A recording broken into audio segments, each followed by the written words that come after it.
ಹಿರಿಯರಾಗಿರ್ತಕ್ಕಂಥ ಮಾಜಿ ಮುಖ್ಯಮಂತ್ರಿಗಳು ಸನ್ಮಾನ್ಯ ಶ್ರೀ ಜಗದೀಶ್ ಶೆಟ್ಟರ್ ಜಿ ಅವರು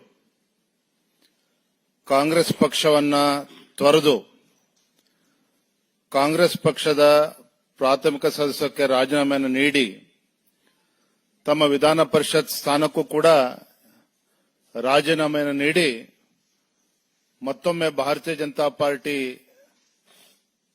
ಸೇರ್ಪಡೆ ಆಗಿರ್ತಕ್ಕಂಥದ್ದು. ಅವರ ಮನೆಗೆ ಅವರು ಮರಳಿ ಬಂದಿರತಕ್ಕಂಥದ್ದು ರಾಜ್ಯದ ಭಾರತೀಯ ಜನತಾ ಪಾರ್ಟಿಯ ಬೆಳವಣಿಗೆ ದೃಷ್ಟಿಯಲ್ಲಿ ಒಂದು ದೊಡ್ಡ ಶಕ್ತಿ ಬಂದಂತಾಗಿದೆ. ರಾಜ್ಯದ ನಮ್ಮೆಲ್ಲ ಪಕ್ಷದ ಹಿರಿಯರು ಮತ್ತು ಕಾರ್ಯಕರ್ತರ ಅಪೇಕ್ಷೆನೂ ಕೂಡ ಇತ್ತು. ಜಗದೀಶ್ ಶೆಟ್ಟರು ಹಿರಿಯರಿದ್ದಾರೆ, ಅವ್ರನ್ನ ವಾಪಸ್ಸು ಬಿಜೆಪಿ ಕರೆತರಬೇಕು, ಅದರಿಂದ ಪಕ್ಷಕ್ಕೂ ಕೂಡ ಲಾಭ ಆಗ್ತದೆ ಅನ್ನೋ ಒಂದು ವಿಚಾರಗಳು ಹಲವಾರು ದಿನಗಳಿಂದ ಚರ್ಚೆ ಆಗಿತ್ತು. ಇವತ್ತು ಬೆಳಗ್ಗೆ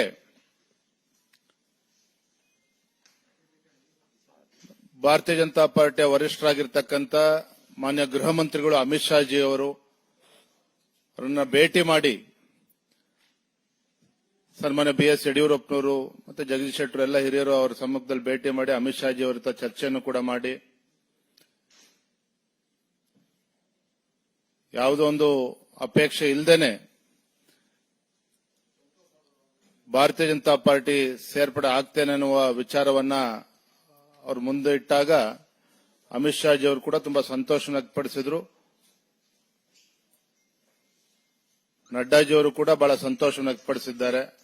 ನಮ್ಮೆಲ್ಲರಿಗೂ ಸಹ ರಾಜ್ಯದ ಪ್ರತಿಯೊಬ್ಬ ಭಾರತೀಯ ಜನತಾ ಪಾರ್ಟಿ ಕಾರ್ಯಕರ್ತನು ಕೂಡ ಮೊನ್ನೆ ಜಗದೀಶ್ ಶೆಟ್ಟರ್ ಅವರು ಬಿಜೆಪಿಗೆ ಮರಳಿರ್ತಕ್ಕಂಥದ್ದು ತುಂಬಾ ಸಂತೋಷವನ್ನ ತಂದಿದೆ ಅಂತ ಹೇಳಿ ನಾನು ಈ ಸಂದರ್ಭದಲ್ಲಿ ಹೇಳೋದಕ್ಕೆ ಇಚ್ಛೆ ಪಡ್ತೇನೆ.